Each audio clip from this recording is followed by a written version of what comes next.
Today's topic of discussion is going to be the Laser Interferometer Gravitational Wave Observatory.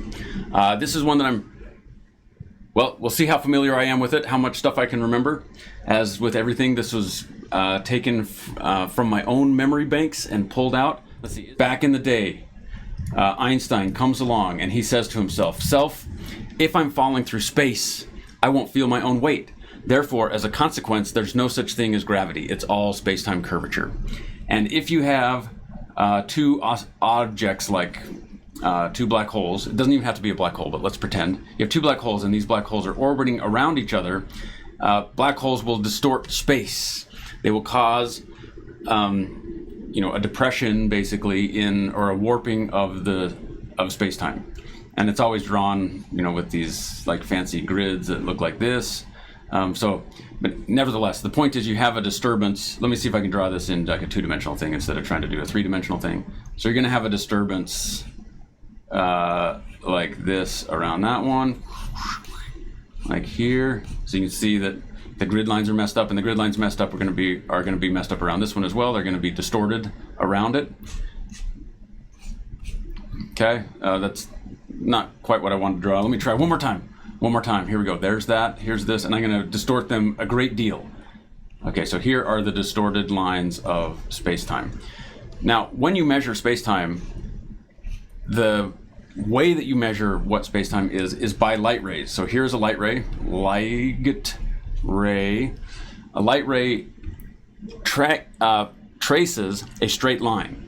So when you curve space-time, these light rays will move in a straight line in that curved metric, in that they will follow the curve or the contours of space-time. Light rays define what a straight line means. So when you're on the surface of the Earth, for example, a straight line on the surface of a sphere is the great circle, not the great pumpkin, it's the great circle. And so a line of longitude that runs from one pole to the other, that is the great circle. That is the shortest distance from the North Pole to the South Pole lies along a line of longitude. Well, if it's a perfect sphere. Unlike a line of latitude, which runs like this, these are not the shortest distance between 2 points. So if you're in Nairobi, Kenya, okay, it doesn't count if you're on the equator, because the equator is another great circle. But if you're up here at some elevation or some latitude like this, the straightest flight between like New York and Madrid, I think those are basically the same latitude, is not along a line of latitude. It's actually along a curve that runs like that would go all the way around the Earth at its widest part. So that great circle is the difference. So a straight line on a curved surface is the thing that is the shortest distance along that surface connecting 2 points. And so in space, the curvature of space, or the lines that light would take, the path that light would take, defines a straight line and defines kind of the grid that you would have. Okay, so here are your two black holes. They distort space-time around them, like yay. Here's this distorted space-time. And then when you get farther away from the black holes, you get back to the rectilinear coordinates where there's no curvature anymore. So as these two things move around, it doesn't even have to be two objects. It could be a single object that you wiggle around. So you can take one object and wiggle it around. What you're going to cause, so here's your black hole, you move it back and forth, you're going to cause these distortions to propagate outwards at the speed of light. And so, for example, you'll have, when the thing is up here, it's going to create a gravitational field that looks like this. When it's down here, it's going to create a gravitational field that has, its other thing.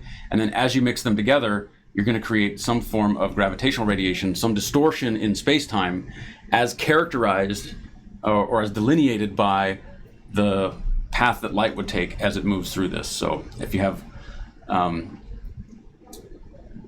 if the object is up here, the light is going to curve like this. If the object is down here, it's going to curve like that. And so you'll set up the basically space-time curves.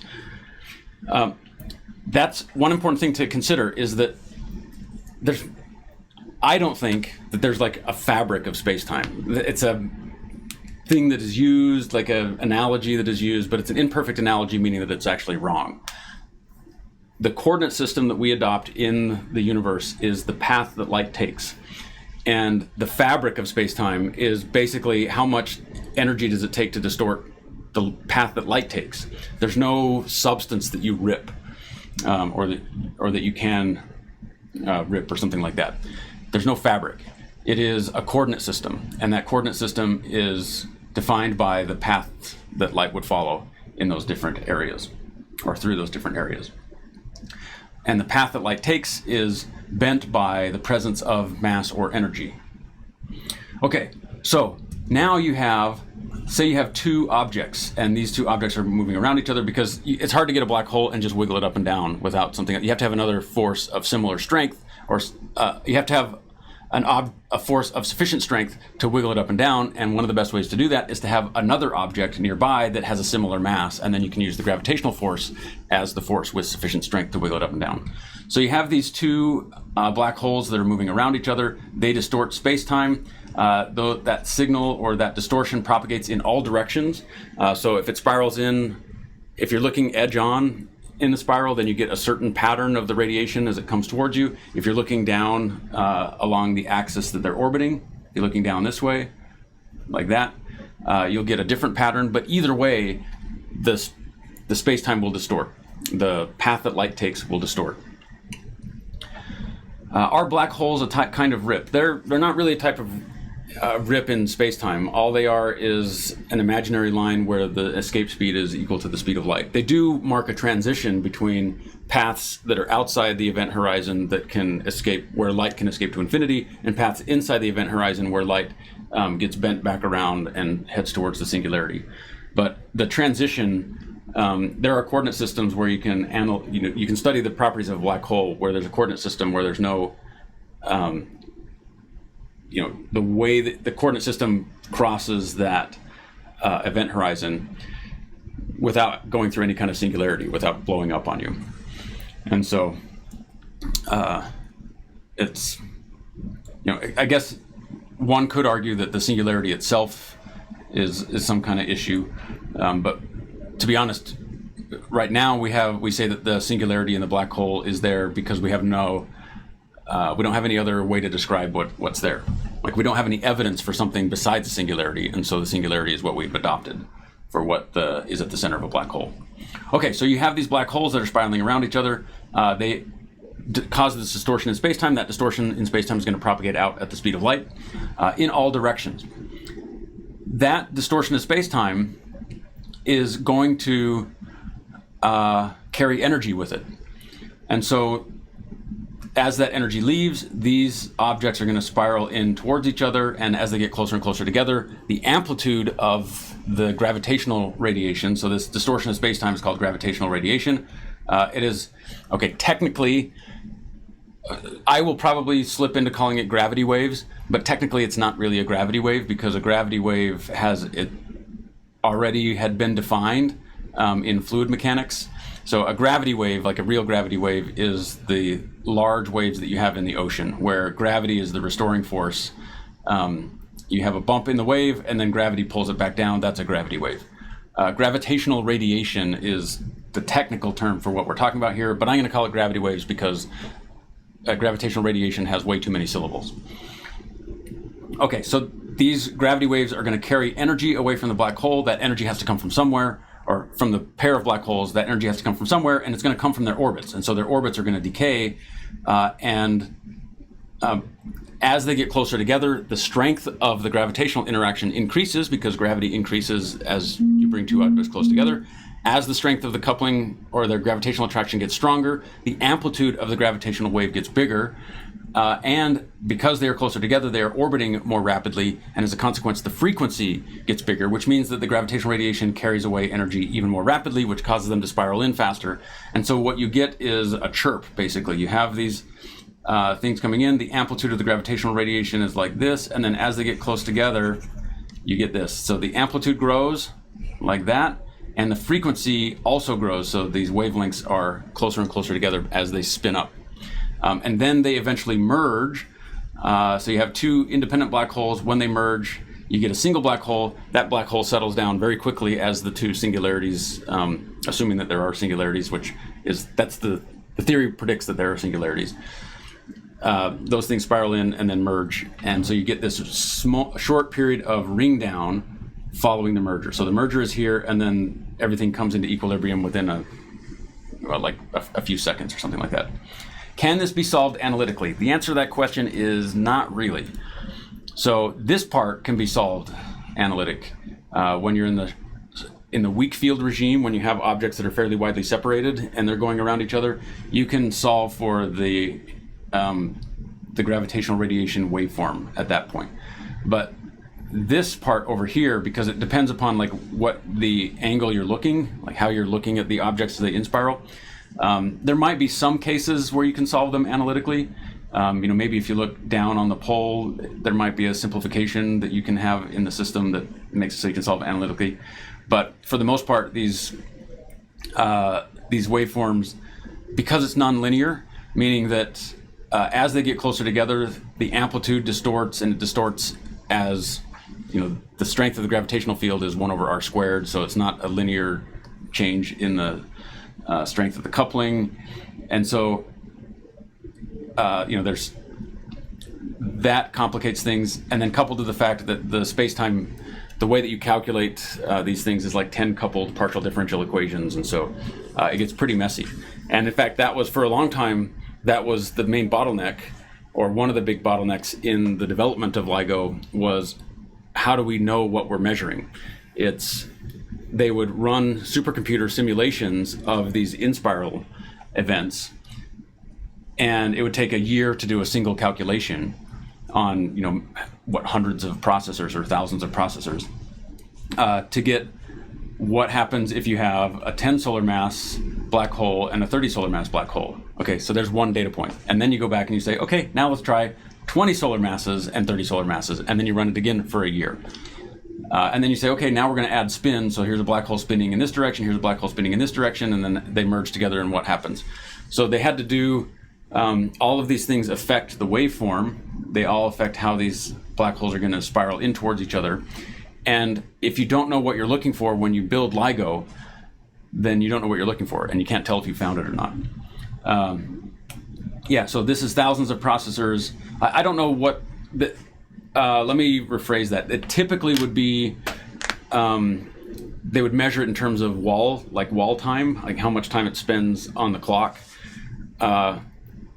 And these are probably run on... I don't know if they're run in parallel. I assume that they're run in parallel because you have this wide distributed, you're looking at the space-time metric over some large thing. So I don't do these kinds of simulations. I do other simulations.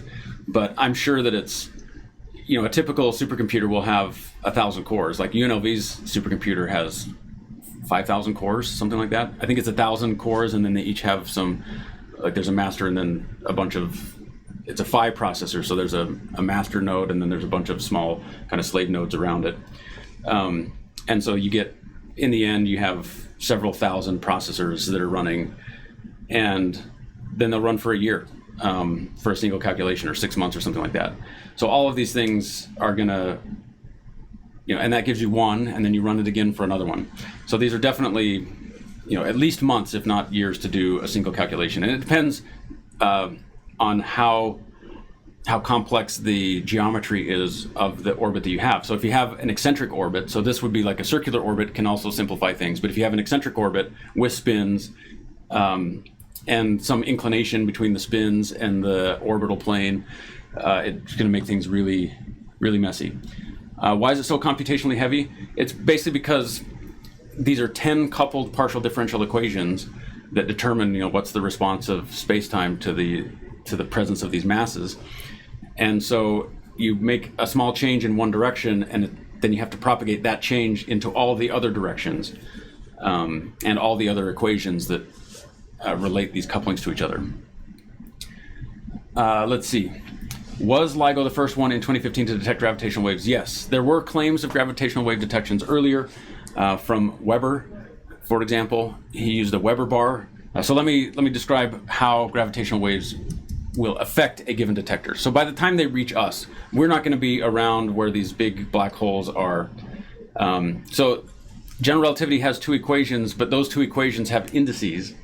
And so each of those indices are all related to each other. So it's a matrix like this, where you have all these different terms in that matrix, and each of these they're all related to each other. So this will be like X, Y, Z, and time. That's a Y. It looks like an X, but it wasn't. And so you'll have like, how does this coordinate change? And then some of these are non-zero, like all the off-diagonal things are non-zero. And so if you change this X, it actually affects, so you have, again, you have X, Y, Z, and time. If you change this one, then it affects the Z direction, and the Z direction back reacts up here. And so you have all these things that are coupled together. It is, a small number of equations, but those equations hide a lot of information. You'll have like G mu nu, right? So that's like the metric. That should be a nu, which is, I did it upside down. So this is the metric, which is a 4x4 tensor.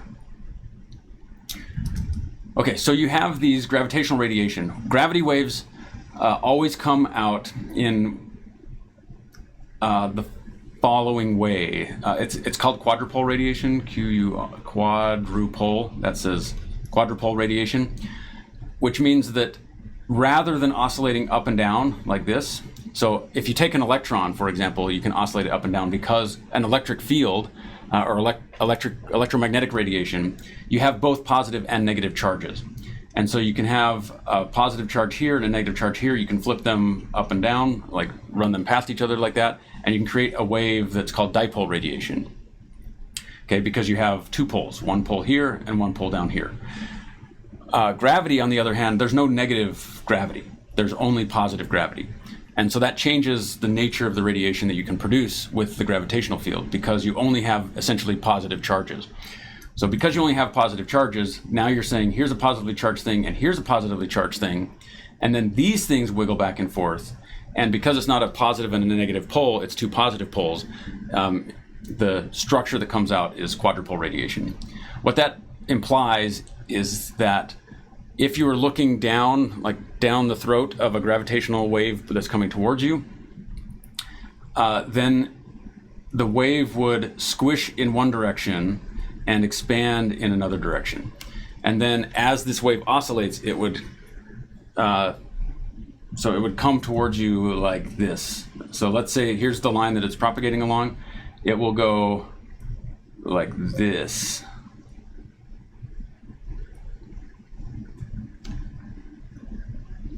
Okay, so it squeezes in on the sides, and then it squeezes in on the top, and then it squeezes in on the sides, and squeezes in on top, and then it would be expanding in the opposite direction, like that. Okay, so it's coming towards you, kind of like if you had a hula hoop, you're bringing a hula hoop towards someone, and you're taking the sides of the hula hoop like that. That would be what gravitational radiation does. Okay, so what this implies is if you had a ring, for example, here's a ring, and you could measure the positions of all of the points on the ring. If a gravitational wave came through that ring, it would distort the shape of the ring, right? This would follow space-time, and in doing so, you could watch the ring compress in one direction and expand in the other direction. You could watch your hula hoop. You could have a hula hoop detector that does that, and then it would go the opposite direction. So you could imagine having a really sensitive hoop with really sensitive position detectors around the perimeter of that hoop, and then when a gravitational wave came through, those detectors would, the hoop would distort, and you would pick it up, and that would be your detector. That was the original design of a gravity wave detector. It wasn't a ring like this, it was actually a cylinder called a Weber bar, and it had a bunch of like piezoelectric things. And the idea was that a gravitational wave would come through, it would cause the bar to compress in some directions and expand in the opposite direction, and then vice versa. And then you have a bunch of position measurements, like piezoelectric detectors, so they can tell when they get squished, they give off a voltage. And you'd be able to tell if this thing was shaking because of gravitational waves passing through. So that was the original gravity wave observatory. It is not it's not sensitive enough, but it got, it was cutting edge in the 70s, and it's not capable of detecting what's been observed today by about a factor of 100, but that's, some of the original design. So it's hard to have a detector that is able to produce to have a detector that is sensitive enough to see these gravitational waves, because if you have two in-spiraling black holes at some great distance, the typical distance will be, how often do these spirals happen? In a galaxy, it might be once per year, something like that. And so two black holes that want to spiral into each other, you get once per year. That's not often enough for us to do any statistical analysis. You could be observing for 5 years and not see something, just like you can flip a coin 5 times and not get heads. And so you want to have these things happening at least, a couple times a year or monthly or something like that. And so you need to have a detector that's able to detect them fairly far away, which means that you have to be able to detect them in distant galaxies. So when you make a gravity wave detector, what you're really looking for is how far away would I be able to see two objects spiraling into each other. And so there's some fiducial thing where they say, okay, let's say that you have two 1.4 solar mass objects, so this would be two neutron stars that are spiraling into each other. How far away can I detect this? Is kind of the way that they present the sensitivity of their instruments. So the way that this was done was, instead of having this ring or a Weber bar, they use an interferometer. So that's how you spell interferometer. An interferometer is something where you have two perpendicular lengths, or at least this type of interferometer. There's a variety of types of interferometer. You have two perpendicular arms like this. Laser beam comes in this direction. You have a beam splitter, which would look like that. So this half the light comes through the beam splitter this way, comes down this arm, you hit a mirror on the far side. You come down this arm, you hit a mirror on the far side over here. And then the two beams, they bounce off these distant mirrors, they recombine down here, and then you have your detector. So here's your detector. So the light comes in, here's your laser beam shining brilliantly, and the light comes in. Laser beams are designed so that the light comes out in phase. So, and to be honest, it's a single photon. Like, you have a single photon that comes in, or an ensemble of photons in the same quantum state, which is essentially the same thing. So this single quantum state comes in, that one quantum state splits, and so you have that photon goes both directions. 50% of the probability density goes this way, 50% of it goes this way, and then they're in phase with each other, because for one thing, it's the same quantum wave. So these two things are in phase with each other. However, if the arm lengths are different, if this arm length is different than this arm length, then the two phases come back to each other, and they're no longer they don't recombine in phase. So they're propagating in phase, and so you might have like 5 wavelengths in this arm, but if you have 5.5 wavelengths in this one, or 5.25 wavelengths in this one, then by the time they come back, so 5 wavelengths in, 5 wavelengths back, that gives you 10 wavelengths, and this one you go 5.25 wavelengths in, 5.25 wavelengths back, that gives you 11 wavelengths. It gives me 10.5 wavelengths, which is what I wanted, which means that this arm, because it was slightly longer, is now a half a wavelength out of phase, and so this wave would cancel this one, and you would get no signal. You get no signal. Okay. On the other hand, if they were exactly the same distance, so they're both 5 wavelengths each, then they would come back and they would recombine, both having gone through 10 wavelengths, and they would add constructively, and you would see a signal.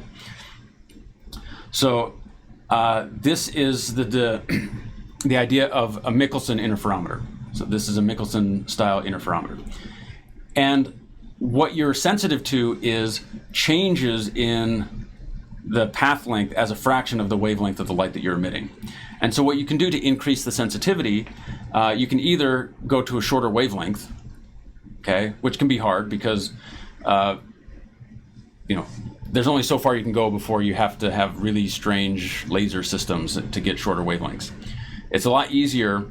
You might be able to have a laser that, instead of operating a laser at 1,000 nanometers, you could operate it at 500 nanometers, but you can't operate it at 50 nanometers. Okay, at 50 nanometers, everything changes. That's deep in the ultraviolet, and so you can't have mirrors don't work quite the same way, all sorts of problems. And you certainly wouldn't be able to go to like 5 nanometers. That's an N, by the way, 5 nanometers. That would cause all sorts of problems. So while you might be able to increase your sensitivity by a factor of 10 by going from 1,000 nanometers, that's a fairly common wavelength, 1064 nanometer light from a neodymium YAG laser. you might be able to go from 1,000 nanometers to 100 nanometers. That gives you a factor of 10 improvement in your sensitivity to the changes in length of the two arms. Or you just make the arms bigger. So you make the arms bigger, and now, because it's the change in the wavelength divided by the length of the arm, and having an arm go from, something about this big, which is like 1/4 of a meter, so like going from 1/4 of a meter up to 4,000 meters. Let's say I didn't want to do 1/4 of a meter. Let's say that I wanted to go from 1/2 meter, so like 0.4 meters, to 4,000 meters, gives you a factor of 10,000 improvement in your sensitivity. So 0.4 meters, that's like about yay big, just a little bit longer than a foot per arm length, with a given wavelength for the laser that's going in. You bump that up to 4,000 meters, and now you're 10,000 times more sensitive to slight changes in the arm length. So that's pretty cool. Let's see. Here's a question. Was gravitational waves theory and experiment discovery fruitful? In a sense, did it lead to new theories regarding gravity, new areas of research? Yes, so there were a number of things that have come out of these detections, which we'll hopefully get into. If not this time, we'll get into it some other time. Who introduced the first time the TT gauge to analyze gravitational waves theory? That I don't know. So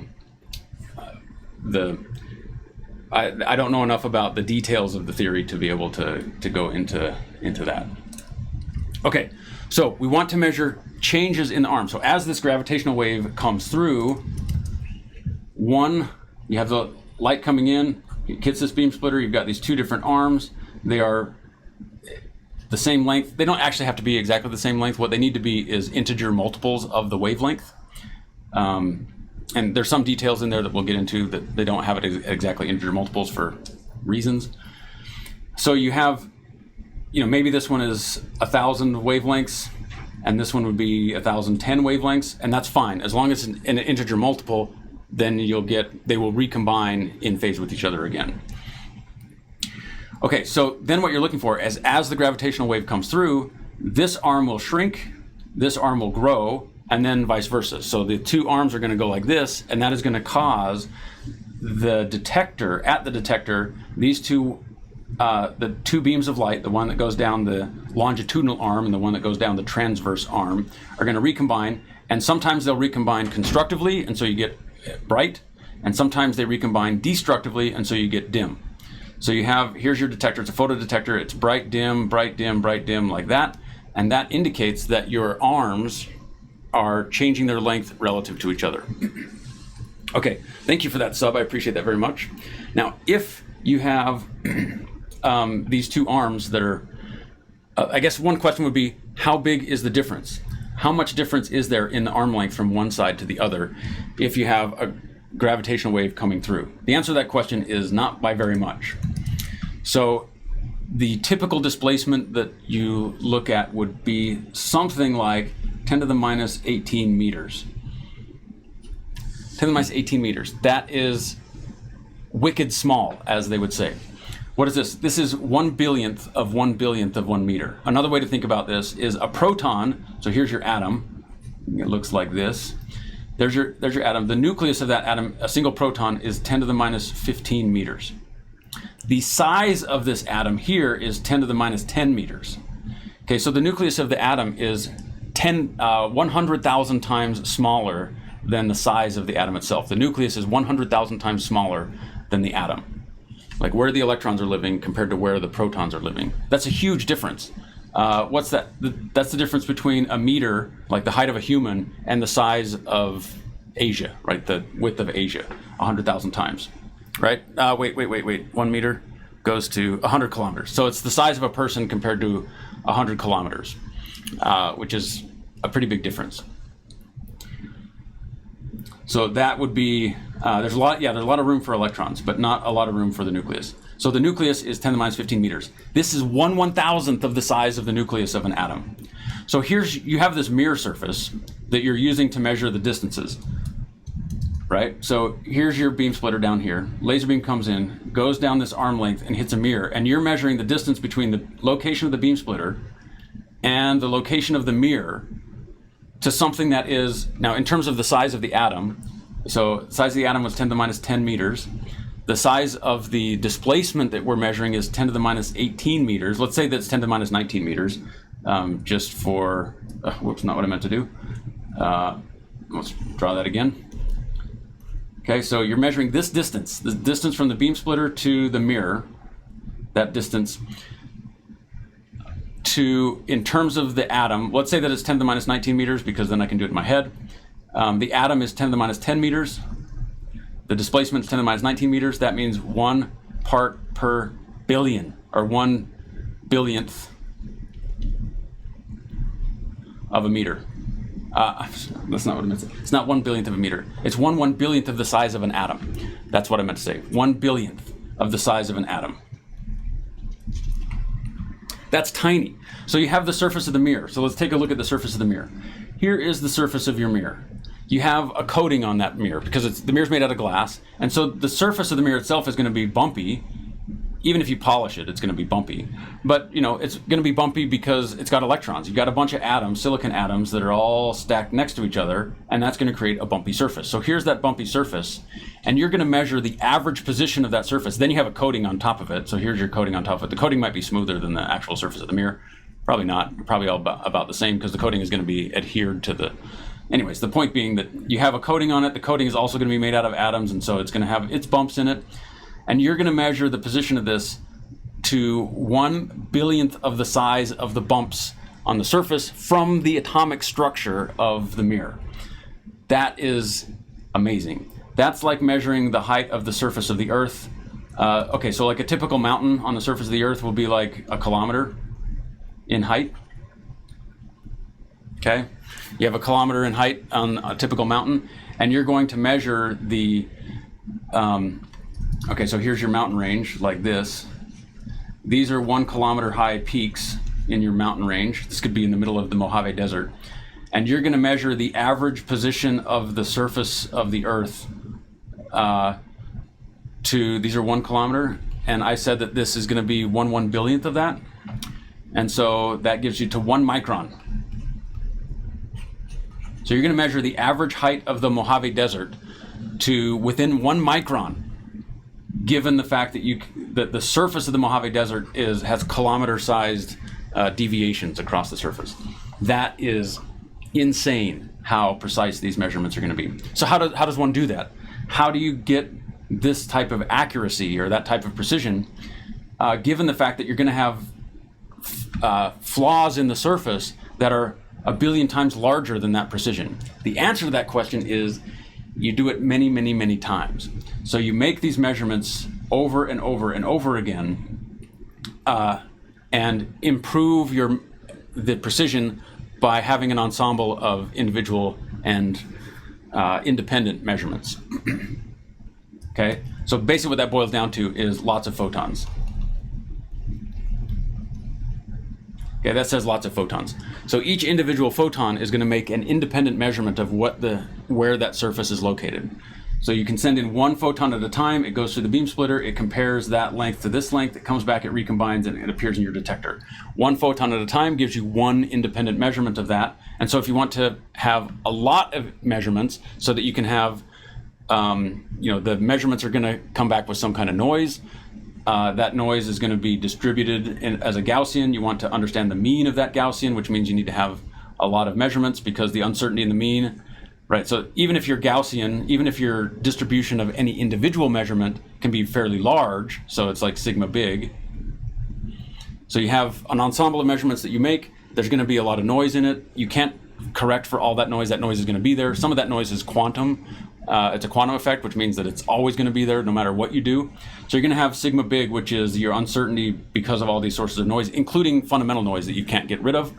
But when you make lots of measurements, what you're looking for is the uncertainty sigma small, which is the uncertainty in the mean, the uncertainty in the average value of this distribution.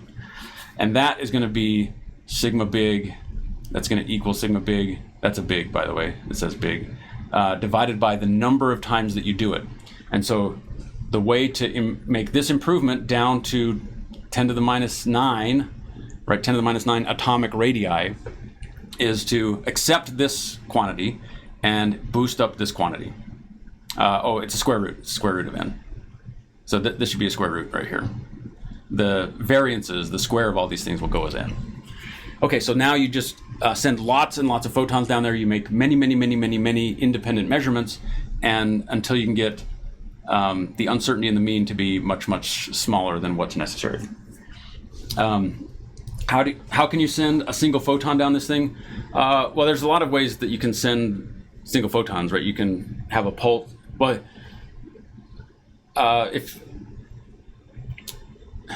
okay, so they don't send single photons, but you could send a single photon, and a single photon would constitute a single measurement. You could send a single photon. That's something that I've done in one of my experiments. The way that we sent a single photon was we had a pulsed laser. The pulsing of the laser isn't really that important. So here was our laser beam. It was shining like this, and we put a bunch of filters in front of it that would like attenuate by a factor of 1,000,000. So that would reduce it by a factor of 1,000,000. Then you put another one, and that reduces it by a factor of 1,000,000. Actually, that's not the way that we did it. Was slightly different. What we had was a mirror. We put a mirror here that was turned slightly, and the mirror was 99.9% reflective, and so 1 out of 1,000 photons, 99.9% of the photons would reflect off of it. 1 out of 1,000 would make it through, and we put another mirror in front of that, and then we put a bunch of filters in. I don't remember if we had 2 mirrors. I thought we had 2 mirrors, but we may have only had 1 mirror. We called it the leaky mirror measurements because no surface is perfectly reflected, and so you're going to have some fraction of the light that's going to bounce through or going to go through it. You don't want to blast your photomultiplier tube. If you have a single photon counter, you can't hit it with bazillions of photons, because otherwise you'll destroy your detector. So you have a single photon counter down here.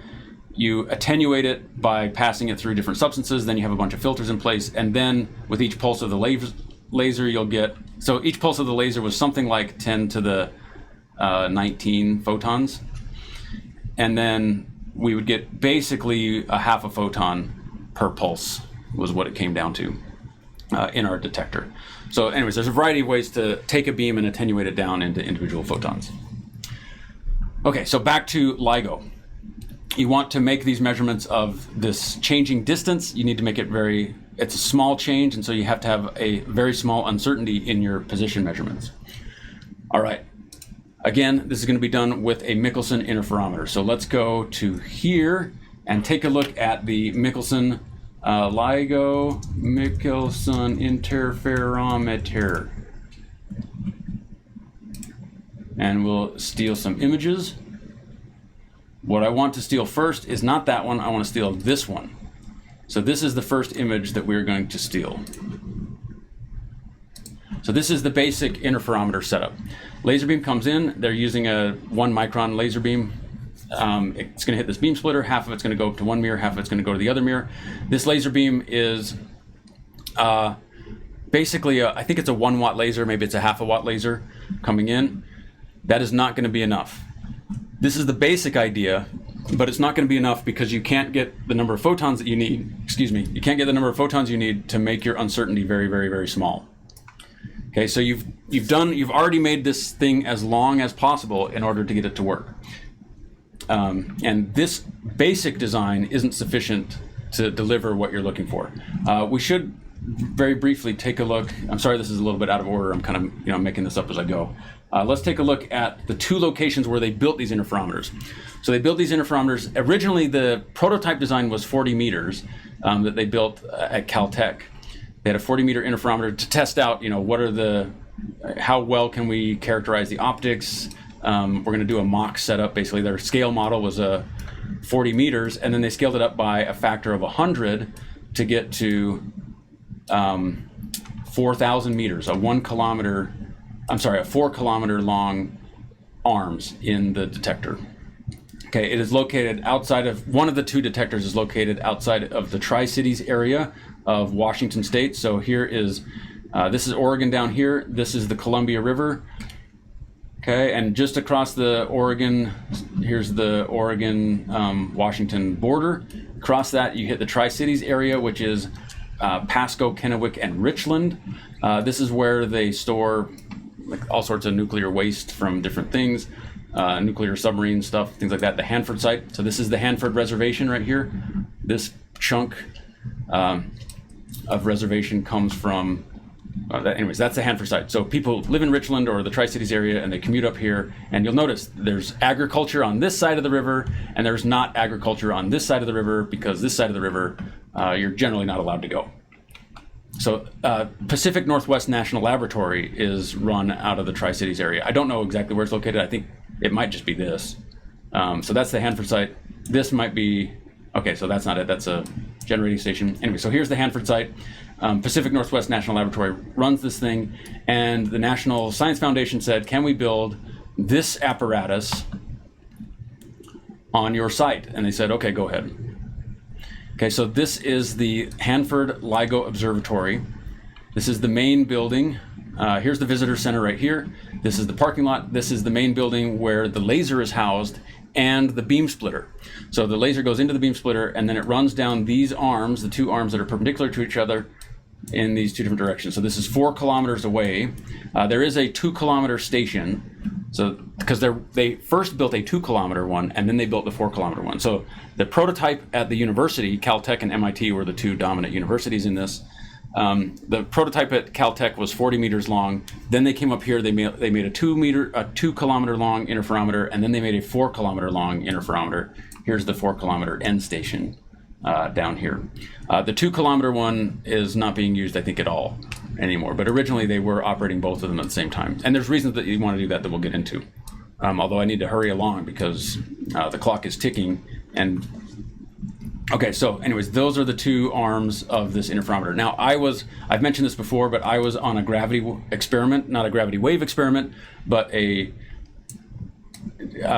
experiment to measure the properties of gravity at short distances, and that was located here in this former Nike missile bunker. So this was a bunker where they had nuclear weapons pointed at the Soviet Union, right here, where the lid of these things would come off, and then they could shoot these missiles up into the air and destroy our enemies, but that never happened, fortunately for everybody. And instead, this was converted into a gravity lab where we could do our experiment. It's right down, it points basically right along this line. And the reason we chose it is it's a very stable site. There's a lot of basalt flows, so you have good bedrock. Gravity Hill. That's interesting. I don't think that... Okay, and then this is called Rattlesnake Ridge right there. It's one of the ridges. This is one of the ridges. This ridge right here is one of these ridges that you can see running this way, because the Pacific Northwest of the United States is being rotated, and this is where it's being kind of smashed up against Canada. So Canada doesn't want to move, and the Pacific Northwest is rotating up into Canada, and you get these compression ridges, and this is one of those compression ridges called Rattlesnake Ridge, and the Hanford site is right there. Okay, so the beam starts here, and then it gets directed down these arms. This is flatland, down these 4-kilometer arms. Now, when they made these 4-kilometer arms, they had to tell the contractor, this is not plumb bob flat. Okay, this is not parking lot flat. This is laser flat. Here's the problem. One of the construction issues that they ran into is that when you measure, like let's say you have a big parking lot. So here is the surface of your parking lot. You might think that the parking lot is flat, but in fact it is not flat. The surface of the Earth is curved. Here's the surface of the Earth. So if you have a big enough parking lot, that's like, say, you know, America's moving in this direction, so you're going to have an America-sized parking lot. It's going to have some curvature to it because it's going to follow the contour of the surface of the Earth. That surface of the Earth, you know, if you take a plumb bob, a string with a thing hanging from it, it will point towards the center of the Earth, which means that on one side, so here's your parking lot. On one side of the parking lot, the plumb bob is going to point slightly inwards, and on the other side of the parking lot, so here's your string. Here's your string connected to it. It's going to point slightly inwards. Here's your string right here connected to this one. It's also going to point slightly inwards because the parking lot is going to follow the curvature of the Earth. The laser beam is not going to follow the curvature of the Earth, at least not very much. So even though the Earth does have gravity, it will distort a laser beam. That is a very different animal. Like the amount that the laser beam is distorted is very different than the amount that the surface of the Earth is distorted. And so when they built these LIGO arms, they are long enough so that it's basically, and that's kind of an ugly circle. Let me try one more time on that one. Come on, you can do it. Yeah, okay, there we go. It's cutting through a cord like this, right? It's 4 kilometers long, and so it's going to be slicing through like this. That means that that's different. So it's laser straight, which means that to the outside observer, it actually looks like it's bowing inwards. In other words, if you were to pour water, if you were to spill water in that tunnel, it would collect in the center. It would run downhill in that center. So that was something that they had to deal with when they built this interferometer, is the fact that the curvature of the Earth was important in the design. When you're trying to make measurements of a billionth of a meter, it needs to follow the design that's given by the scientist. So anyways, this is it actually kind of penetrates down into the surface of the Earth and then comes back up, because it's laser straight and not plumb bob or level straight, like contractor level straight. All right, so that is the Hanford site. There is a second LIGO facility at Livingston,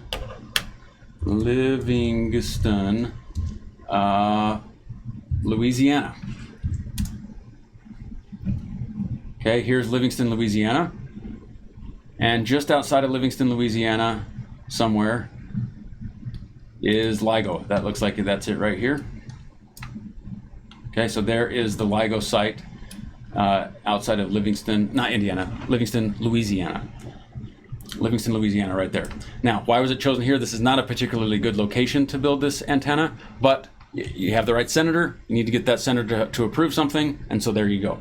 The one in Hanford, the Hanford site, is like one of the best sites that you could imagine. It's nice and the ground is nice and hard.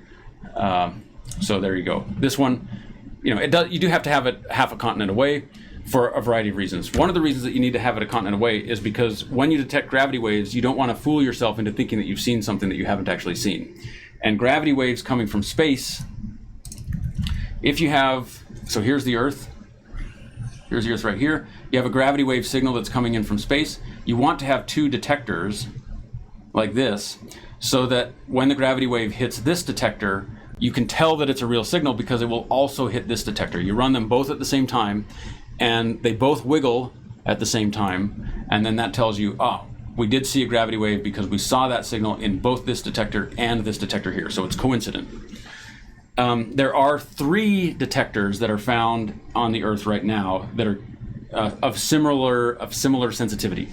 There's the Hanford site, there's the Livingston site, those are both LIGO, and then that's a G, and then there's one, I think it's in Italy, that's called Virgo. That's the another detector. It is not as sensitive as LIGO, but it's sensitive enough that they can use it. And so there's a network of 3. They're building a couple other ones on the Earth, so that basically when the gravitational wave hits, they can kind of see it everywhere.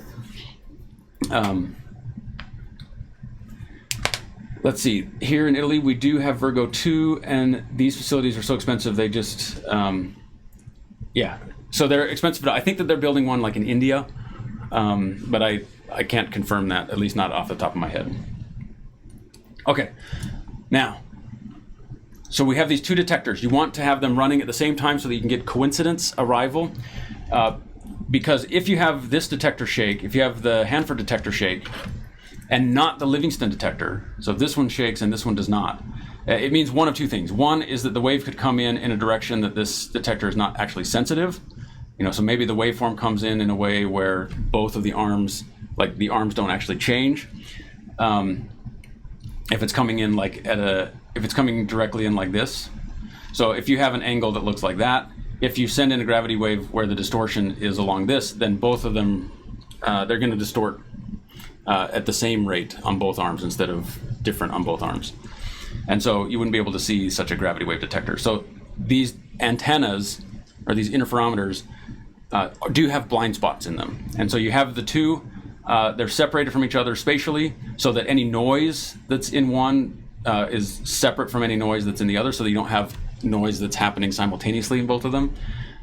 And so that anything that appears in both detectors has to come from some distant source in order to get both of them to fire at the same time, or to go off at the same time.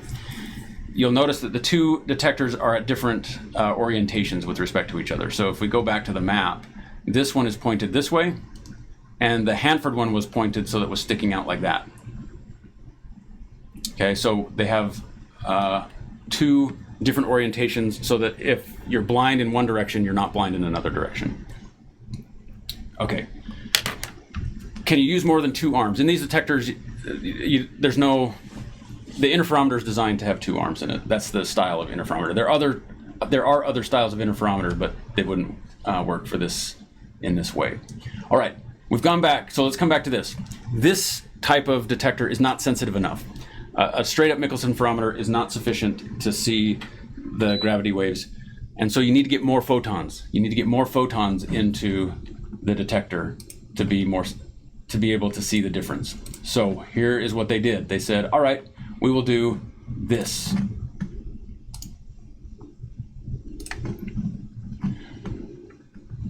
So they have these Fabry-Perot cavities. So now the laser beam comes in, hits the beam splitter, and then it goes into this cavity. So the arms themselves, it's not a single path with a mirror on one end.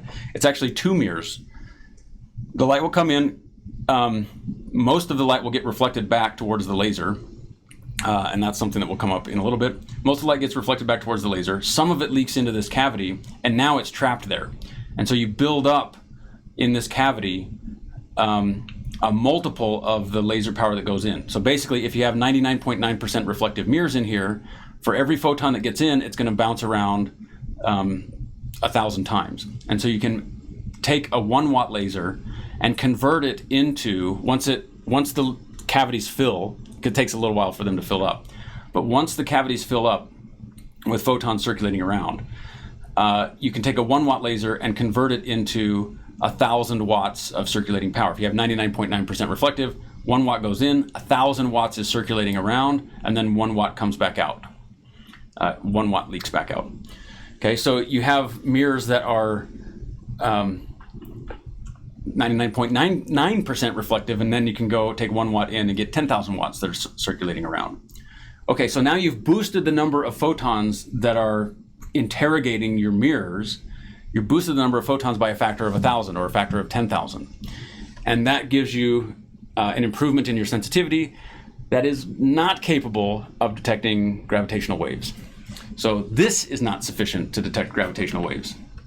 So they said, all right, at least we've demonstrated that we can operate this interferometer and this system of interferometers at the same time. And they would inject fake signals into the mirrors in order to test their data acquisition, in order to test their data analysis methods.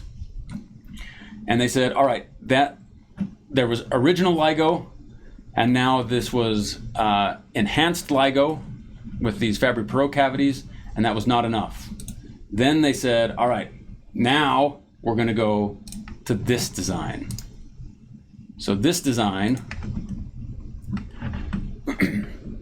you have the laser beam. The laser beam comes in. It passes through this power recycling mirror, which is not important right now, but it will be important momentarily. The laser light passes in, hits the beam splitter, goes into these Fabry-Perot cavities where it bounces around over and over and over again by, like 1,000 times. And then it comes back out.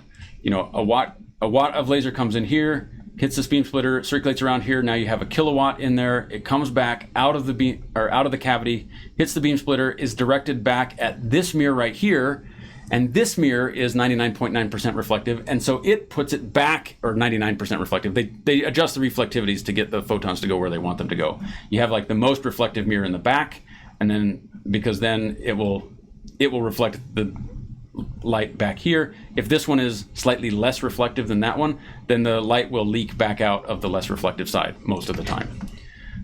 So you have this power recycling mirror that maybe is 90% or 99% reflective. So the light circulates around the arm, comes back, hits the beam splitter, bounces back towards the laser beam, and then is reflected back into the system again. And it will do that, 99% of the time it will reflect back into the system. And so now you boost this whole interferometer up by another factor of 10. And so instead of a kilowatt circulating around there, now you have 10 kilowatts of energy cycling back into the system. And with this setup, you can not detect gravitational radiation. So they went to the final Uber design, the final design of the LIGO detector, which I think is this one right here.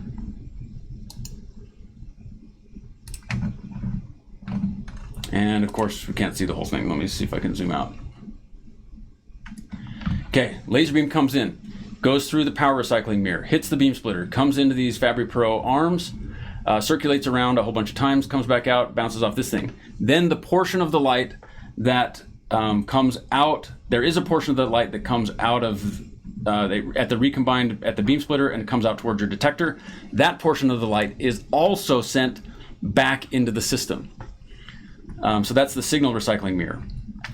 Basically, one of the problems that you run into is that despite the fact that these are 99% reflective and these are 99.9% reflective and all the reflectivities is trying to keep the information or the light trapped inside the interferometer so that you can use it to measure the distance to that mirror many times, you have to be able to see how the interferometer is operating. You have to be able to see that there is actually light circulating in there. And the way that you do that is you let some of that light leak out into your photodetector. However, that puts a limit on how much power you can have circulating because that light's going to leak out.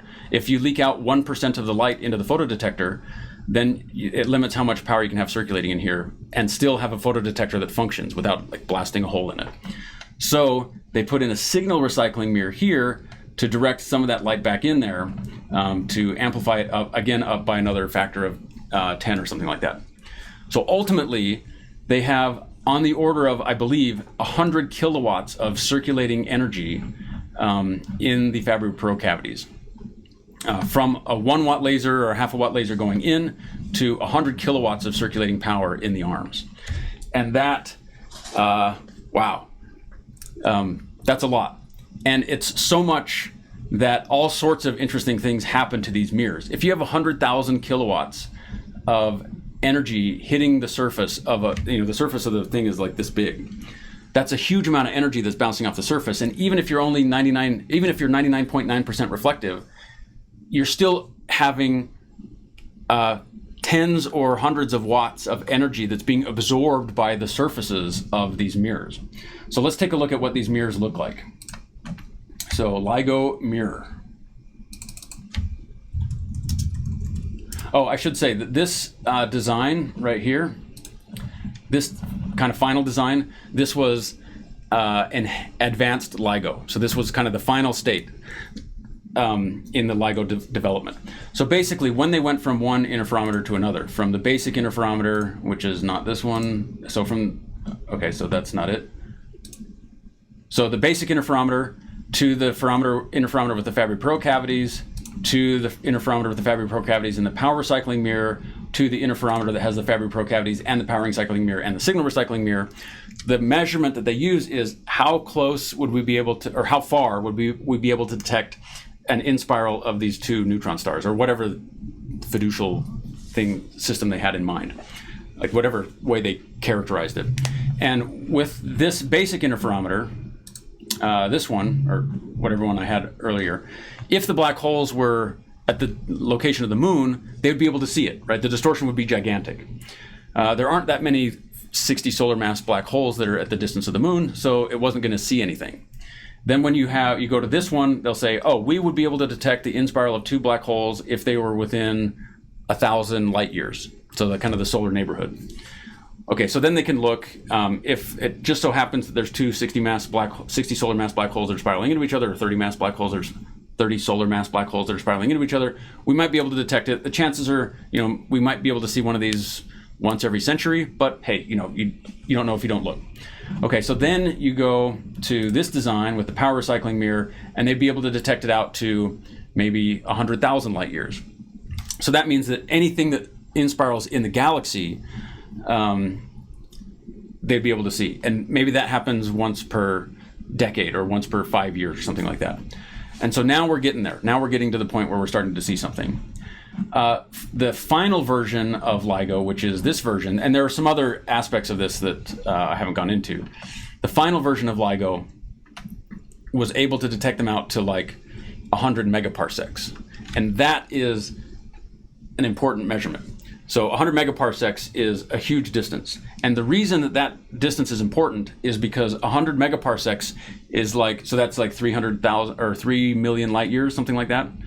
No, megaparsecs, 100 megaparsecs is 300 million light years. The reason that that distance is important is that is the typical distance between galaxy clusters. So the Andromeda Galaxy is like 3 million light years away. You're talking a factor of 100 farther away than the Andromeda Galaxy. And what that does is it gets you out of the local group. So here's our galaxy. Here's the Milky Way galaxy right here. Here's the Andromeda Galaxy right here. We have another one over here. There's a bunch of kind of small galaxies that are in there. That's kind of the local group. And that's roughly isolated. There isn't that much else that's in our area. However, you come over here, say 50 million light years, and you have gigantic clusters of galaxies. And you go 100 million light years over here, and you have another gigantic cluster of galaxies. So once you can get to megaparsec, like 100 megaparsec distances, once you can observe black hole mergers in these things that are 100 megaparsecs away, now you have thousands and thousands of sources, galaxies where you could have these events taking place. And even if they only happen once per century, now that you have thousands of them, whoops, that's not what I meant to do. Now that you have thousands of them, you are able to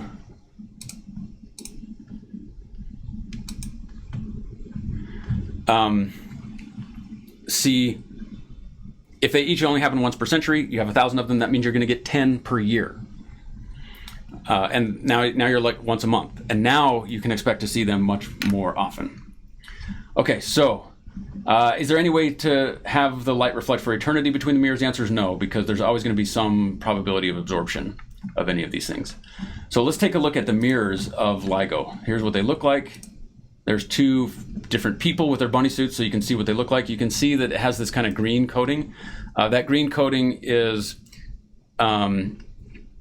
the coating that's put on them to reflect the laser beam light that that they're using. So they're using 1064 nanometer light. This green coating is the wavelength of the green light that you see here is half of that, 532 nanometers, and that. The fact that you're seeing this green light reflecting or transmitting through it means that the red light, the infrared light at 1 micron, is bouncing off of it. So it's a pure silicon piece of glass, and then they coat it with something specifically to reflect that one laser color. So the coatings are chosen very carefully. They don't reflect all wavelengths of light. They're designed specifically to reflect only that one wavelength of light, because any stray light that comes into this thing is going to mess up your measurement of the position of the mirror. And so you have to put in something, you have to get rid of any extraneous light. Anything that comes in from the outside source, anything that leaks in through a mirror or a window in the detector, all of that has to be, any individual photon that comes in is going to mess up your measurement. And so they have these coatings to specifically reflect that one laser beam color. I think that these are like 40 kilograms each. Here's the structure of that.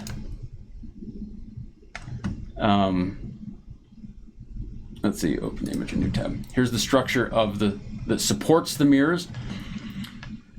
Okay, so you have a bunch of pieces of glass that are all on here.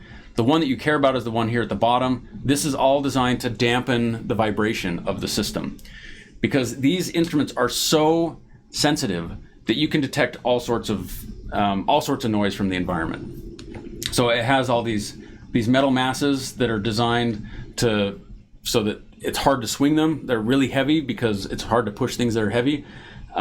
They have magnetic decouplers, so that if you have this thing that's suspended by a fiber and it starts wiggling around, there's going to be a magnet nearby. That magnet's going to create eddy currents. So this is eddy currents. So you have a magnet, here's a slab of metal. It's going to create eddy currents in there. That eddy currents are going to heat up the metal slightly, and that's going to dissipate the vibration energy.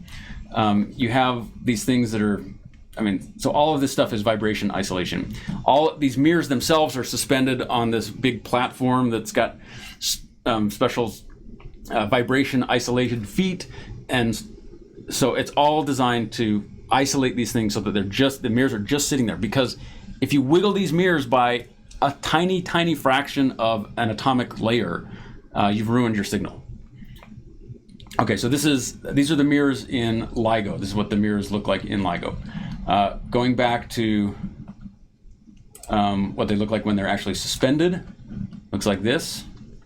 And there's one of these on each station, right? These are the two. There's going to be one on the near side and one on the far side of the two arms. So this looks like, you can see, this might be the beam splitter itself. You can see that these tunnels, these tubes, where the interferometer arms are going down. They're about 1 meter in diameter. So the interferometer arms that we saw, interferometer arms. So here's LIGO's interferometer arms. These are basically just 1 meter wide tubes that are 4 kilometers long. I mean, this is like super thin spaghetti. 1 meter by 4,000 meters. It's a pretty big aspect ratio. And these are suspended at both ends. And then the beam splitter itself is suspended at the intersection of the 2 arms. Okay, so here's another thing. The CW laser that says continuous, I think that's continuous watt laser. So, and then here's power cycling, there's your beam splitter. It goes down these 2 ends.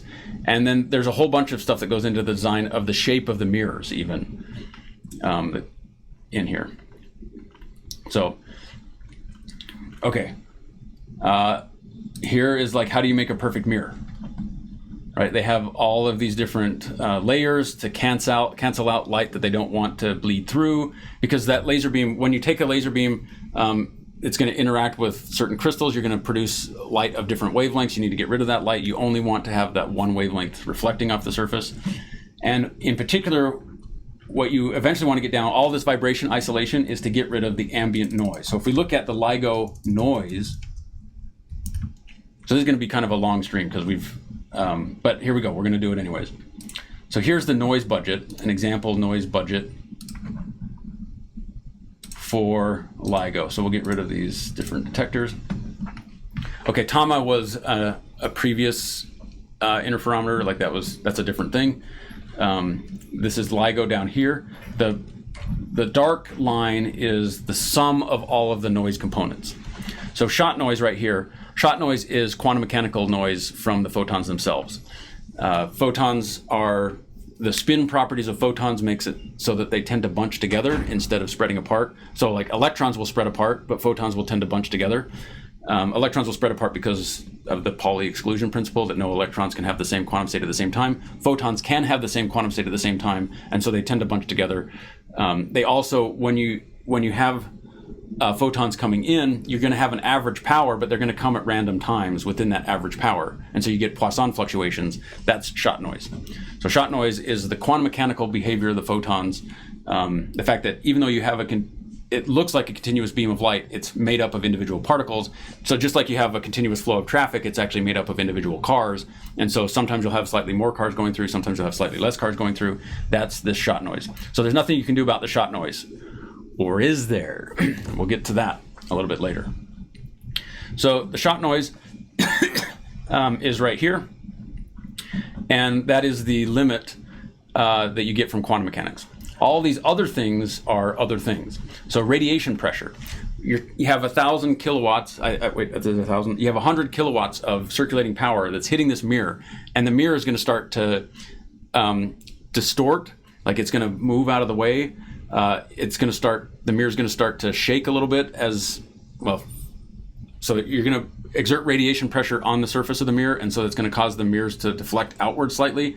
That's going to cause, when the mirrors deflect outwards, then you lose your ability to trap the photons in there, and so some of the photons leak out, which reduces the radiation pressure, which causes them to come back together again, which causes the photons to build back up, which pushes them out again. And so you're going to get oscillations in the way that the mirrors, how the mirrors are oriented with respect to each other, because the light pushes them out, which causes the quality factor, or like causes the efficiency of the interferometer to drop, which then allows them to come back closer together. So you're going to get these kind of pulsations from radiation pressure. And this is like 10 to the 2 hertz, right? So this is fairly fast oscillations. 10 to the 2 hertz, right? You can hear this.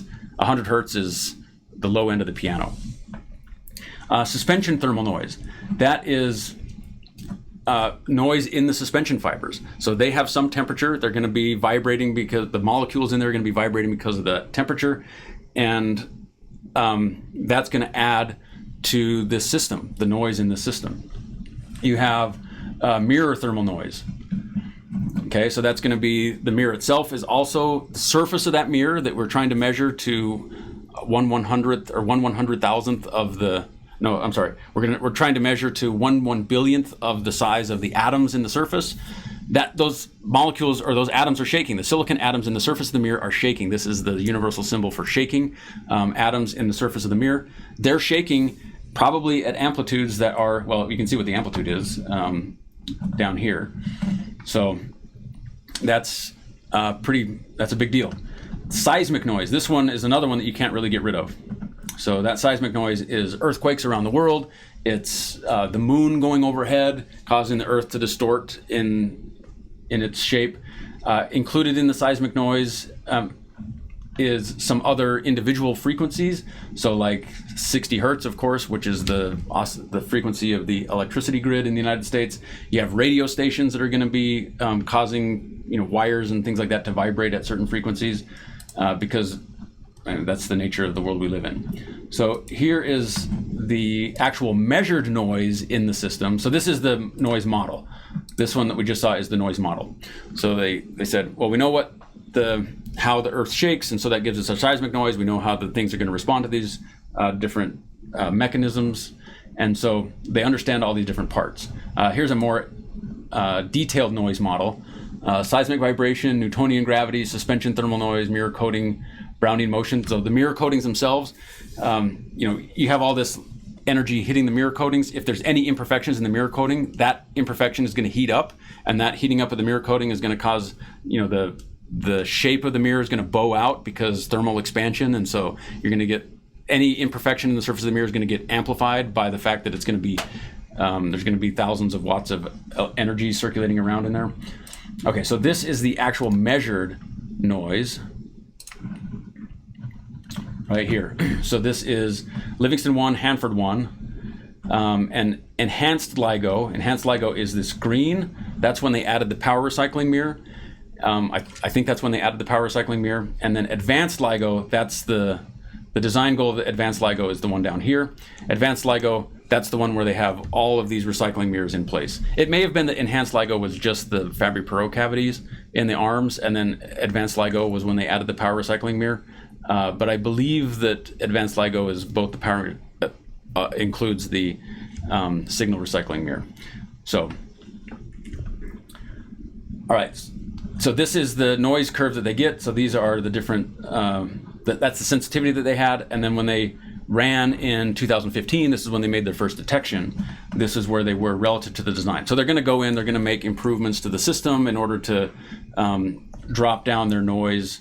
Maybe they find that there's a fan blade in one of the air conditioning units that kind of is out of whack, and so it shakes a little bit, and so it's going to add one of these lines. You can see the 60 hertz, right? 60 hertz is going to be down here. This is probably 60 hertz right there. Or maybe that's 30 hertz, and this is 60 hertz. That looks like 60 hertz.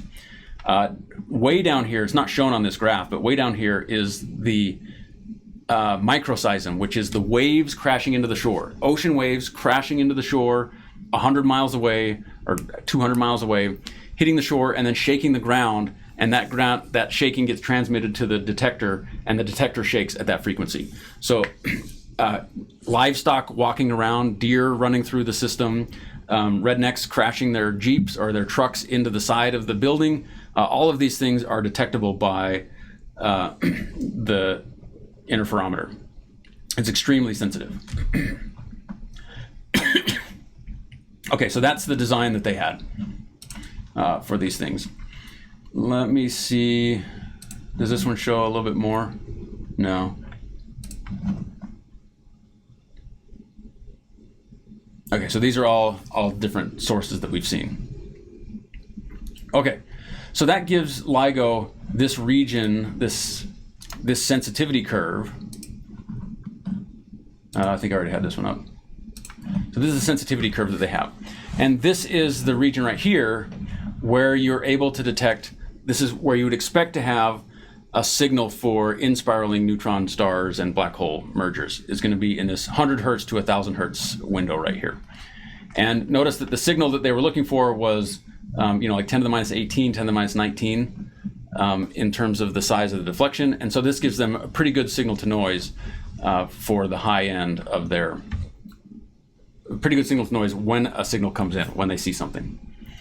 All right, am I missing anything from the design of LIGO? Yes, I am. So let's go back into the LIGO interferometer and see if we can get the real, there's some more details that I think are important, and I think it's this one that we want. So this is the final design, the actual final design of the LIGO interferometer. Okay, and it is 100 kilowatts, so I was right on that one. Okay, so what's really happening? It's a 25 watt, so there was my one mistake. It's a 25 watt laser starting out. The laser comes in, hits this electro-optical modulator. There's a reason that they do this modulator. I'll get to that in a minute. And then they have this thing here. It's an input mode cleaner. It's a triangular ring. It's like a Fabry-Perot cavity where the light bounces back and forth between these things, except it's a circular cavity where the light bounces around in this triangle. Okay, so the light is bouncing around in that triangle, and that's a mode cleaner. When someone talks about a mode with a laser, what they're talking about is what is the profile of the beam. So if you look directly at the beam, it's gonna, here's the beam footprint. It's gonna look like that. Okay, this is a messy beam. You don't want this kind of beam circulating in your interferometer. The reason is that this is going to bounce, this edge is gonna bounce differently off the mirror than this edge over here. You want to have a nice clean footprint coming in, like beam footprint coming in, or beam profile, so that when it reflects off of the far side, it maintains that footprint. You don't want to have, so the reason for that is, okay, let me go back a little bit. You want to have the beam coming in to have a really nice clean shape. Okay, so you want it to be circular. It's a Gaussian, so that it's most intense at the center, and then the intensity drops off on either side as it falls off as e to the minus r squared, where this is r. So that's a Gaussian profile beam. You want this kind of beam because what's going to happen is the light's going to come in, it's going to get split, it's going to bounce off of this mirror back here, it's going to bounce off of this mirror over here, it's going to come back like this. If this beam is distorted in some way, when that beam when the beam in this arm recombines with the beam in that arm, they're not going to be able to add coherently. Because let's say that the beam coming back from the transverse arm looks like this, and the beam coming back from the longitudinal arm looks like that, then you're going to have all this stuff that leaks, right? They can't cancel each other. They can't add or subtract from each other the way that you want them to. So you need the beam that comes down this arm to be perfectly circular, and the beam that comes down this arm to also be perfectly circular, so that when they come back and recombine, you're combining two circles of exactly the same size. Okay, exactly the same size, exactly the same intensity pattern. Let's suppose, for example, that you have, when the light comes down, it bounces off this mirror, that the intensity pattern changes so that it looks like that. And now you're going to combine this arm with an intensity pattern that looks like that, with this arm with an intensity pattern that looks like this, and this is going to have more light in the center of the beam, right? You're going to have this extra piece of light up here, and that light has nothing to cancel with, and so it will leak out of the system. So unless you can match not just the laser beam bouncing around, but the actual shape of the laser beam bouncing around in there, then it won't combine properly at your detector. So so that's what the mode cleaner is. The mode cleaner is to take your beam that has some weird footprint, physical footprint, and the intensity profile, is going to look like this. You circulate it around in that beam splitter, or in that ring cavity, this ring cavity right here, and it will eliminate all the extraneous modes. It's going to eliminate a mode that has a profile that looks like this. It's going to eliminate the mode that has a profile that looks like that, like the surface profile looks like this, the intensity profile looks like that, until you get this well-characterized circular footprint Gaussian beam. So that's what this mode cleaner does. Then it comes along, and then you hit the power cycling mirror. The power cycling mirror, you can get the intensity, or you can get the reflectivity of the power cycling mirror by just dividing these two things. So it's like, 22 watts in, 800 watts out is going to give you whatever 22 divided by 800 is. So then you go into the beam splitter. It goes through the interferometer up here and over here. It comes back, it recombines at the beam splitter. It looks like they get 85 milliwatts. So this is 800 watts going in, 85 milliwatts coming out. That's like 99.99% reflective, something like that. And then you have this signal recycling mirror on this end. And this is actually going to be useful for something else.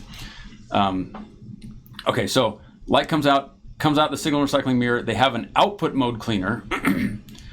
And then it comes down and gets split between these photodetectors on this end. They choose So when the beams recombine, if they recombine perfectly constructive, then you get an intensity. So here's your intensity pattern as a function of like the change in the path length.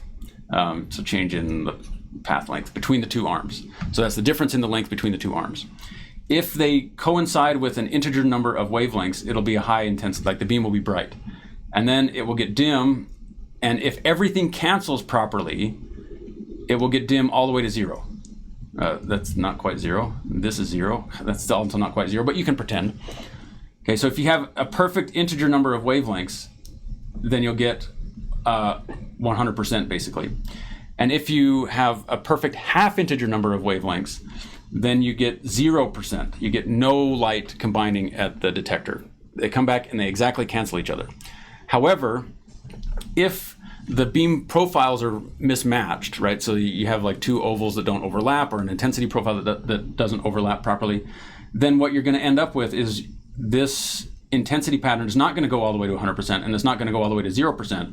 Instead, the intensity pattern is going to be limited by how effectively you can get the two modes, get the beams going down either arm to match up at the beam splitter.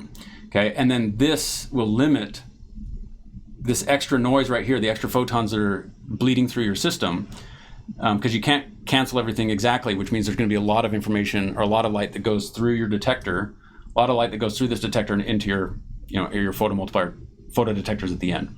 So you want, there's a reason that you want to be able to send this all the way to 0, and that reason is as follows.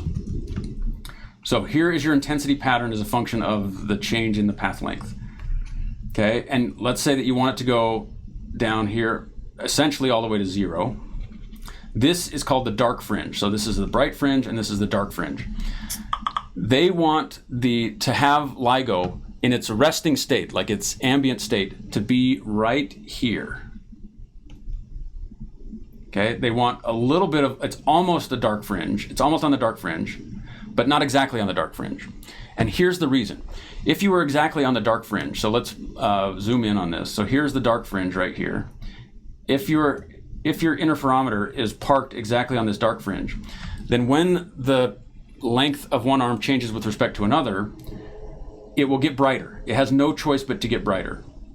So the arm length changes, and the amount of light that leaks out of the detector, leaks out of the system and into your detector is going to go up.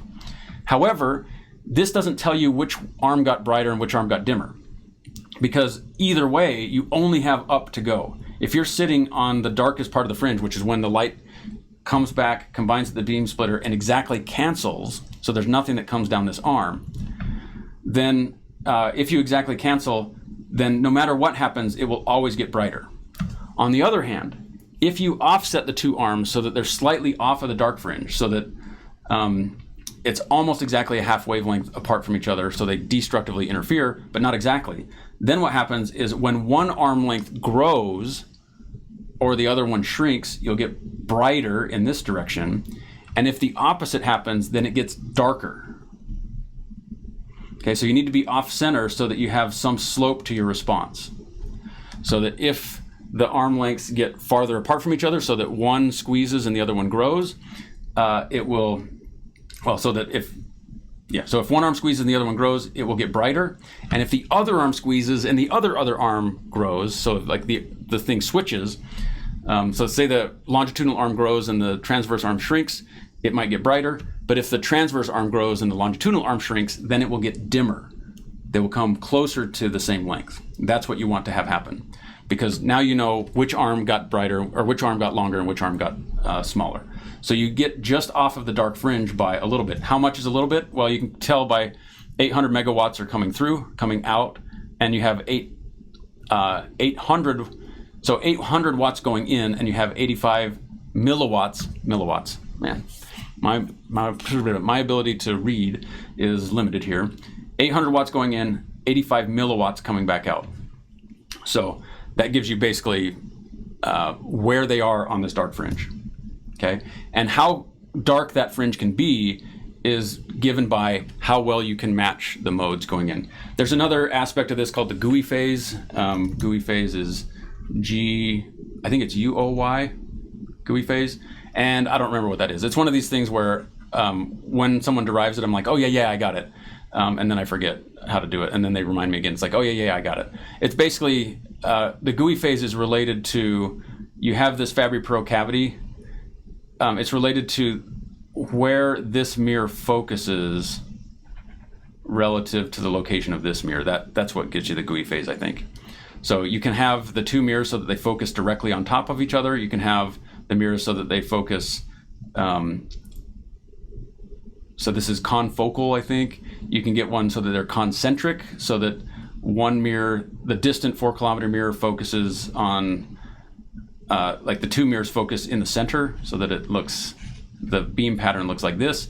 And I think the GUI phase is, you just move these things closer together so that there's some, where one focuses relative to the other gives you some number that's, anyways. Yeah, it would be a good name for a band. I agree with that. So anyways, that's the LIGO mirrors. You want them to focus because the beam has some size, right? You want the beam spread out over the whole surface of the mirror, and the beam has some size, and so you have to focus it in order to get it to land on the other one. Otherwise, the beam's going to either spread out or it's going to come together. It's almost impossible to get it to come perfectly straight back. So they set up the cavity, and you have a beam circulating pattern. So it's actually, they show it in the diagram, in a lot of these diagrams, what this beam pattern looks like, right? So you can see here, for example, that it has this waist, and that's because the mirrors at either end actually focus the light slightly. Okay, one last thing about this signal recycling mirror, and this is what's really cool. When you have these photons that are bouncing around in there, you are limited by the ability that you have to measure the position of these mirrors is limited by quantum mechanics. And in particular, it's limited by the uncertainty principle.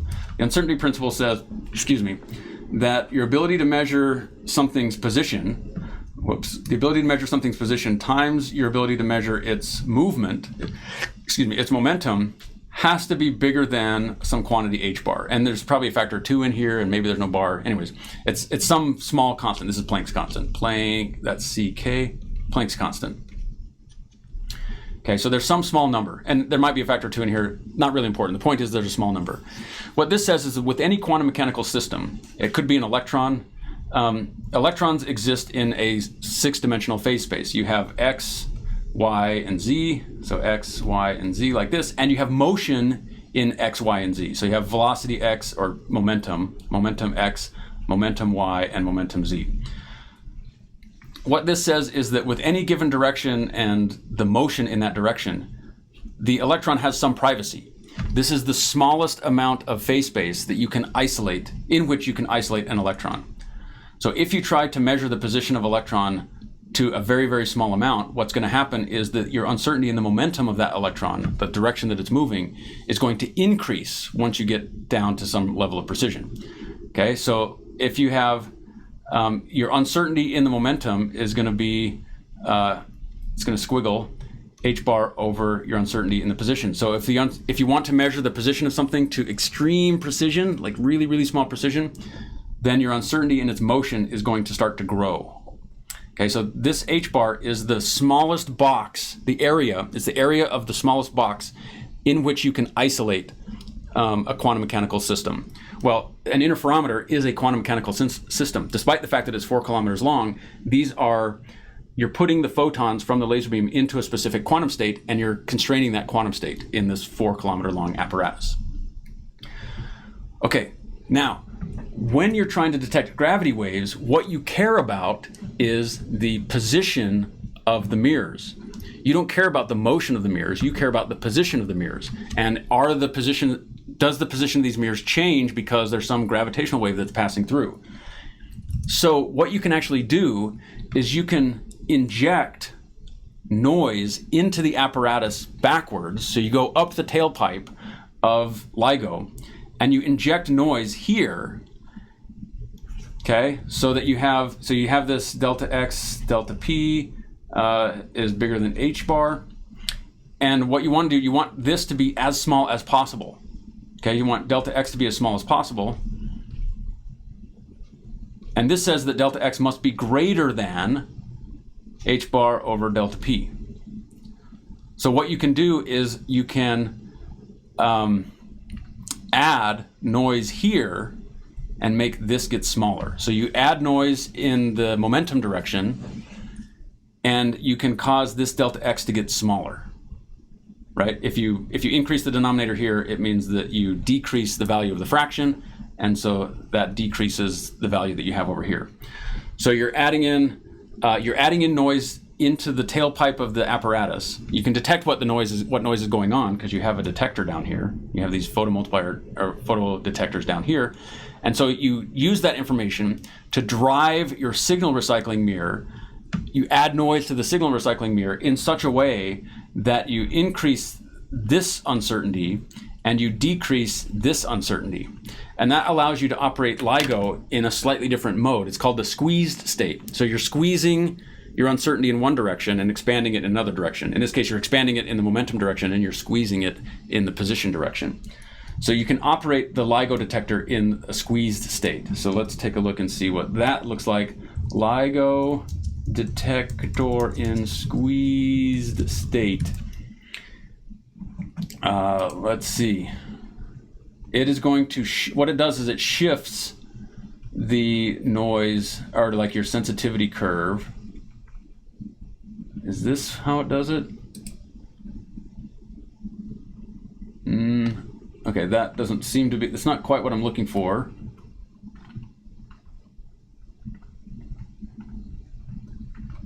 Here we go, this will show it. It'll show it in low resolution, so okay, so this is this is apparently a different detector, but here's the advanced LIGO sensitivity. And when you do the signal recycling and you do the squeeze state, you'll notice that it shifts the sensitivity out. You get a higher sensitivity at certain frequencies. And so depending upon how you squeeze the state, you can shift where this region of high sensitivity is located. You can shift it to smaller values. It basically just takes the advanced LIGO sensitivity curve and concentrates the sensitivity at certain frequencies. So you drive momentum at certain frequencies into the system from the back end, from the signal recycling mirror, and you improve your sensitivity in position at a related frequency. I don't know if it's exactly the same frequency, but it's at a related frequency. So what will happen is this peak in the sensitivity, which is the trough of the curve, will shift over here, and then you get something that looks like this, for example. So there's an image that I was thinking I was going to find, but it didn't come up when I saw it. So anyways, that is the squeeze state operation mode for LIGO.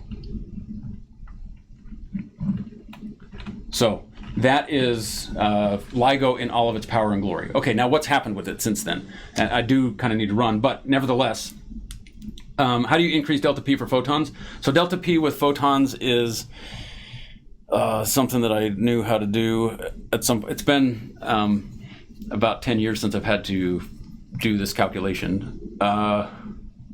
So delta P is the, I'll have to look that one up. I'll have to look that one up and get back to you on that one. I don't remember.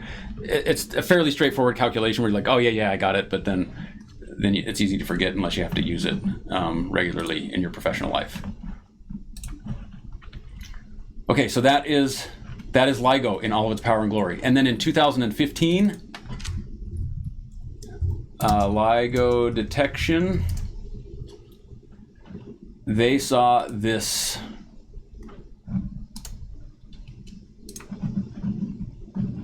okay, so this is the two detectors, the Hanford H1 and Livingston L1. H2 was the 2 kilometer long Hanford detector, which has been shut off. So they saw this signal. Now, seeing a signal that looks like this, so this is the amplitude of the strain, so that's the changing of the length of the interferometer arms. The amplitude of the strain, and they saw that it was growing, so it grows in strain, and that the frequency was getting shorter, right? So the frequency speeds up as it's going along. Now, that's not unusual to see. That probably happens fairly often in any individual detector.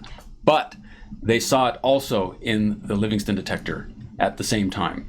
There was a slight shift. That slight shift is because the gravitational wave arrived at one site before it arrived at the other, because it's coming in at some angle, and so it's going to pass from one site to the other.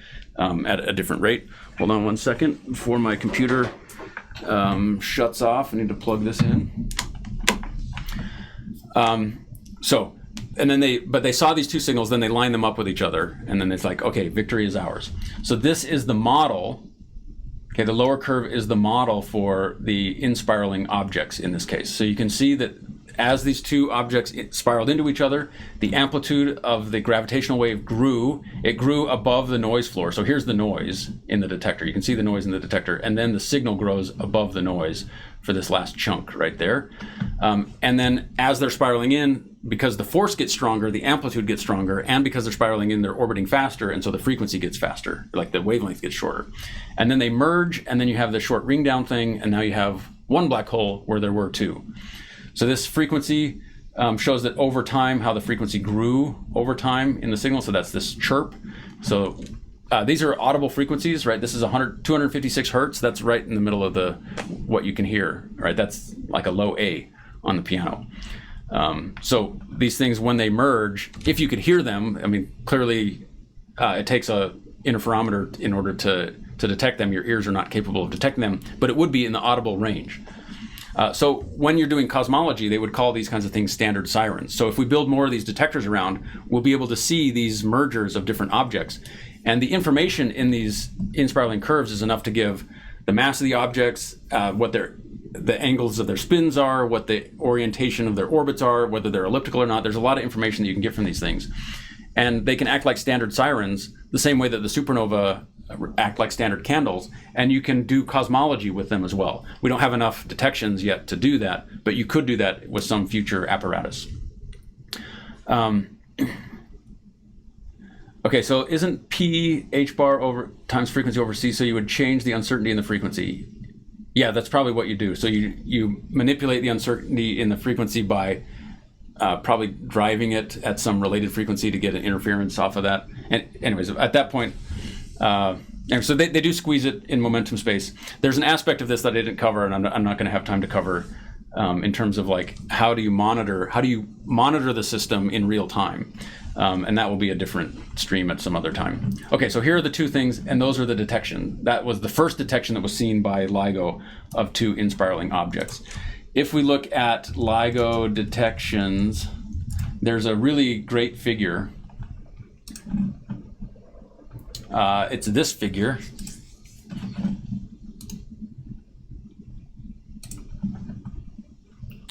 Okay, that shows the different detections that they've made so far. So these are the known black holes. So EM black hole, that's black holes where they've seen the accretion disks, and so they can estimate the mass of the black holes from the accreting material around it. You have neutron stars down here. So these are electromagnetically detected neutron stars are down here. So we know about a bunch of neutron stars. And then you can see these mergers, how you have two objects of different sizes, different masses. So this is solar masses on this axis. So this was the inspiral of a 35 solar mass with a 20 solar mass black hole, and it combined to make a 50 solar mass final product. So all of these things are the different mergers that they've detected. The mergers are where the arrows are. Okay, and then they have these electromagnetic black holes where they've just seen the light coming from the surrounding material. And then these neutron stars down here, there's a lot of gnarly physics that you can do with the neutron stars. So this was Aaron Geller at Northwestern. So we were in the same department for quite a while. He's a super nice guy. These neutron star mergers there've been two of them detected. At the last time I checked, there was only one detected. Now there's been two, apparently, since May of last year. These neutron star mergers are really interesting, even though they're a lot less massive, right? So these are 20 solar masses, and these are only 1.5 solar masses. Even though the neutron stars are less massive, what happens is neutron stars take longer to spiral in. And so instead of having a really fast signal that goes nothing, nothing, nothing, and then a merge, with the black hole, with the neutron star, you get a signal that propagates for a long time before the merger happens. And so even though the signal amplitude is smaller, it persists for a longer time. And so it adds like a coherent source for a long period of time. And so you can actually get better signal to noise with neutron star mergers in some cases than you can with black hole mergers, despite the fact that they're 20 times less massive. So the amount of energy that's given off in these things, imagine, so the sun in its whole lifetime will give up like a small fraction of a percent, like 1/100th of a percent of its mass. The sun in its whole lifetime, shining for 10 billion years, will give up a small fraction of a percent of its mass. So maybe like a 1/100th of 1% of its mass. That's in one of these mergers, in a fraction of a second, like within a quarter of a second or something like that.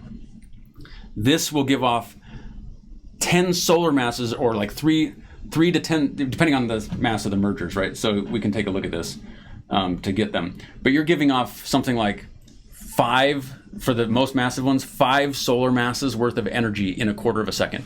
That's taking all the light that the sun will give off, all the radiation, all the energy that the sun will give off in its entire lifetime, multiplying it by a factor of 10,000, right? 1/100th of 1% is 10,000, multiplying the amount of energy that the sun gets off in the whole life by a factor of 10,000 and emitting all that radiation in a small fraction of a second, like a quarter of a second.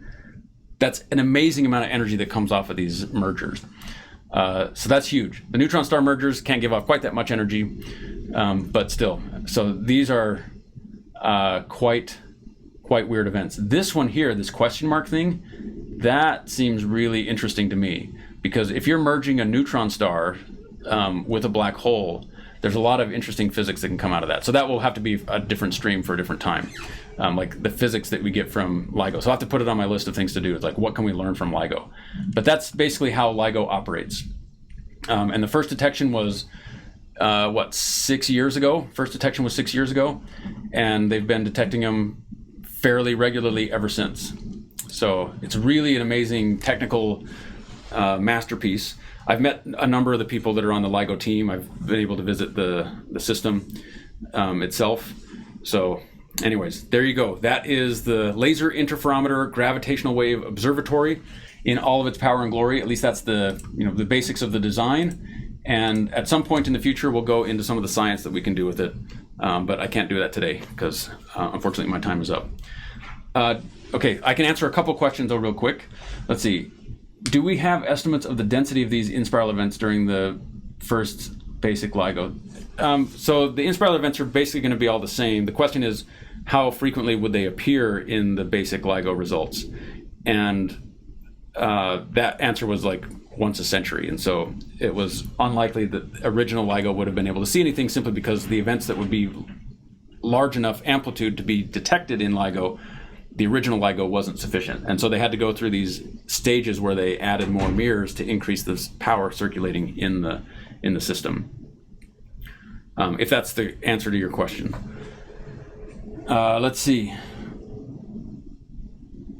Photons can gain momentum. You can add momentum to photons by basically, if a photon is coming in, you drive the mirror towards it, and then it will reflect at a slightly higher frequency. But I don't remember, I don't know exactly the details, the fundamental details of how you drive the momentum space. I think some of it, well, anyway, I should stop talking about that because I'm only going to dig the hole deeper. I do want to talk about it because there are other physics that goes into how do you monitor the system that's kind of interesting in how you do it. So. Oh, Demon Machine rated. Hey, everybody. Welcome from Demon Machine. Designs for an invisibility suit. And it is the ultimate seismograph. That is definitely true. What level of sensitivity seems Lego-like devices that have defense applications, movement underground, or making tunnels? Okay, so you can detect a number of things. You don't need to have LIGO to detect things underground. So you can do just regular gravimeters, so gravity meters, to detect oil, because oil is its different density than rock, and so you can detect the local field of gravity and just move the detector over, and you can say, oh, the acceleration due to gravity in this specific location is less than what you'd expect, and so there must be some lighter fluid. So here's the surface of the Earth, here's you with your detector. It's like the divining rod kind of thing, except it's not a divining rod. And if there's a patch of oil, then the local gravity will be different above the oil than it will be somewhere else. So detecting things like that in the ocean is you don't need LIGO to do that. let's see. What particles comprise the energy mass released by black hole mergers? It's almost all comes out in the gravitational radiation. It puts it into the distortion of space-time. And space is very, very, very stiff. And so you're wiggling something that doesn't want to wiggle, and that takes energy to do it. So the amount of power that LIGO receives from these things is actually large, surprisingly large, given the small amount of displacement that you see. Is that gravitons theoretically? So this is all classical physics in that it's classical radiation, where you have some kind of medium that has some elastic properties, and then you're looking at the distortions. It's not actually looking specifically like at individual gravitons. As far as I know, there are probably other ways to detect gravitons, but looking for evidence of inflation would give you quantum mechanical gravitons. So, but this is not a it's a quantum mechanical device for the electromagnetic field, but it's a classical detector for the gravitational field. So it's not, I don't think this is something that would be able to detect quantum gravity. If it could detect quantum gravity, that'd be even gnarlier. But already detecting classical gravity is, the most sensitive instrument that we have on the planet.